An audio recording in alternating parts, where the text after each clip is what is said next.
so much, Tim. So I too would just like to begin by acknowledging the traditional custodians of the lands, which where I am in Nimianjin is the Yagara and the Turrbal people.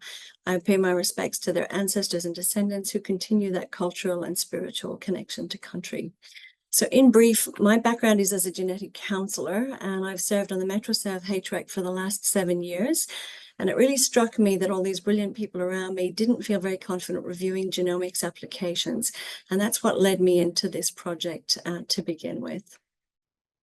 So before I begin, I just want to acknowledge that I stand in front of you as an imposter. And in fact, most of the work in this project was done by Ella McGann and Jenny Berkman, and I'll acknowledge them as we go.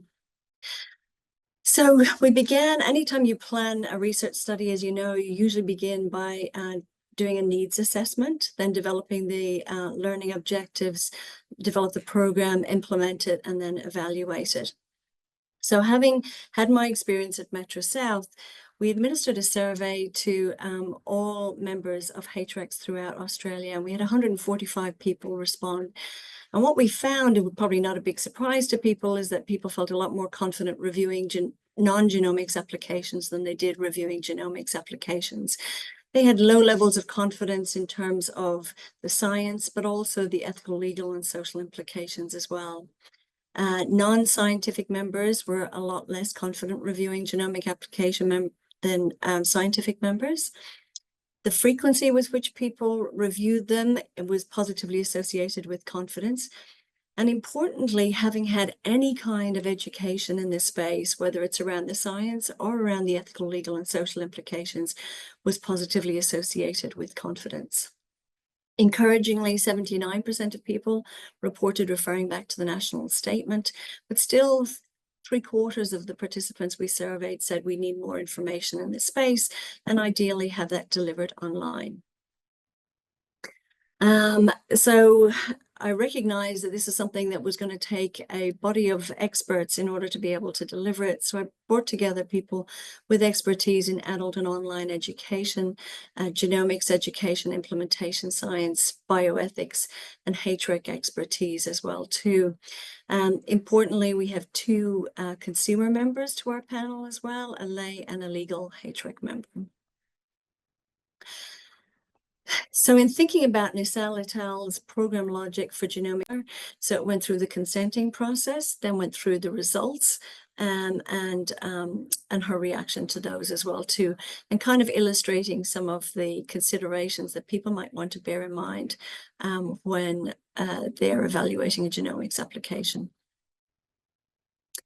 We also created a downloadable checklist and for reviewing genomics applications, and so people could refer back to them in the future as well.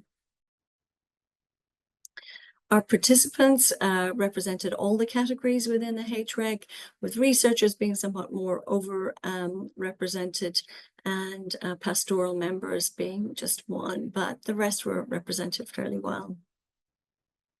And so in the results of these interviews, we first asked people about content. And people reported the ease of readability with the and appropriate topics covered. So I think the content was all relevant. I didn't get to the end of it and feel like I had cognitive overload, said one individual. People found the helpful figures and videos, etc. And nicely, people felt like the volume hit the right note. So one person said, any less than that, and you wouldn't have been able to brush up on an important topic, and any more than that, and it would have been a big task. So you've hit the Goldilocks zone, which is nice.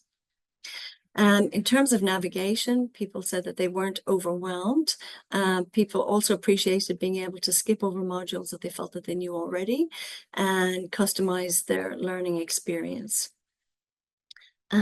So it had a great blend of that written and visual, and also not too many pages, not too much clicking, easy to navigate, said Mindy. So in terms of the resource utility, people reported that they perceived that their confidence had improved as a result of doing it. There was universal agreement that they'd recommended to other HREC members. But interestingly, a number of individuals volunteered that they'd also recommended to researchers and felt that that would improve the quality of the research applications that they were receiving. And people said they really liked the fact that they could just go back and refer to it whenever they wanted to. So even if I didn't carry it all in my head, I'd go back to it if I got a genomic study, look it up again and work through it again, which is helpful. In terms of areas that we could improve, we're working on our version 2 at the moment. And one of the things people said is that they'd really appreciate a progress bar. How far am I through the content at this point? At the end, they'd like to see a completion page, a bit of kudos for having finished it, and ideally some sort of a certificate that they could download. And HREC chairs commented that that would be really helpful too, because they'd like to see that X number of their members had completed the course. They'd like to see more interactive elements. Now, the first iteration of the website was done on Squarespace, which limited us somewhat in terms of those interactive elements. V2 is going to be on WordPress, so we're working on making those more interactive. They also said they'd like to have a visible navigation menu down the side. We have it along the top, but again, Squarespace didn't allow it down the side, and V2 will have that. And the other thing that people talked about was estimated reading time. So for each module, how long the estimated reading time was, so that they could figure out what they could do in breaks, etc. And that is known to reduce cognitive load, which improves people's learning online. In terms of additional content, people wanted more about data security and the possibility of secondary access to data for genomic studies. They also wanted to talk about group and familial risk, and especially around diverse ancestral backgrounds. So we're working on collaborating with others in this space to see if we can create modules or resources that are specific, importantly, to Aboriginal and Torres Strait Islander research in this space. They wanted a little bit more directivity in terms of reviewing genomics application sections. So we gave them points to consider, things to look at, etc. But people really wanted us to give them exemplars. What does it look like when it's done really well? And then I can recognize when it's not done really well, etc. Obviously, it's challenging to produce exemplars, but we're working on something in that space. And then additional resources. So there was some people who said, that was fine, that's all I need to know. And other people said, you know, I'd really like to delve further into certain areas, so I'd like more links. So moving forward, as I said, we're working on that V2 in WordPress, using all of that feedback to modify the mode of delivery and the content. And then next year, we would like to quantitatively evaluate that, invite all HRECs in Australia to review the resource and to quantitatively evaluate it. And then in the future, evaluate how well it's meeting needs by seeing whether or not people are actually using it, and re-administer our survey that we did a couple of years ago to see whether there's any change in terms of confidence with reviewing genomics applications versus non-genomics applications. So with that, I just want to acknowledge my amazing group that I have the good fortune to lead here at the University of Queensland, which is the Integrating Genomics into Medicine group, especially flag that Ella and Jenny were instrumental in the development and evaluation of the workshop, and Jesus is helping us with the V2 of the website, and the HRECs that were involved, and the funding, etc.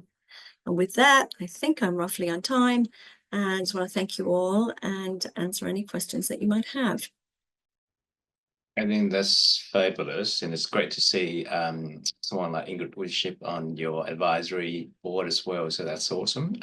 In terms of lay members on the advisory board, could you comment on, I guess, from the lay perspective, was there anything in terms of, and I might have missed it, but in terms of input from the lay people when it comes to in this research?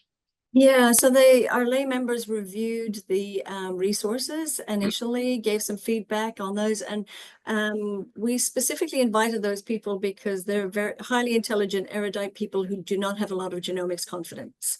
And so we thought that they would be a bit more representative of non-scientific members of HRECs.